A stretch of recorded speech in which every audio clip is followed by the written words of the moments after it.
నిరుద్యోగ సమస్య అనేటటువంటిది స్వల్పకాలిక సమస్యనా, దీర్ఘకాలిక సమస్యనా అని మనం ఒకసారి గమనించి చూస్తే నిరుద్యోగం అనేది ఒక దీర్ఘకాలిక సమస్యగా కొనసాగుతూ ఉన్నది.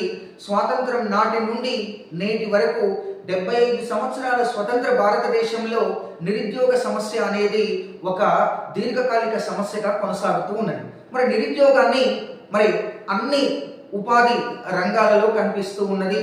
అనేక కీలకమైనటువంటి రంగాల్లో ఈ నిరుద్యోగ సమస్య అనేటటువంటిది కనపడుతూ ఉన్నది.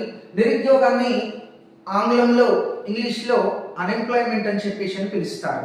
మరి నిరుద్యోగానికి ఏమని ఎక్స్ప్లెనేషన్ ఇస్తారు ఒకసారి మనం గమనించే ప్రయత్నం చేద్దాం. పని చేయాలని ఆసక్తి ఉండి, పని చేయగల శక్తి ఉండి, పని దొరకని స్థితిని నిరుద్యోగిత అంటారు. పని దొరకని వ్యక్తిని నిరుద్యోగి అంటారు. మరొకసారి గమనిద్దాం. పని చేయాలని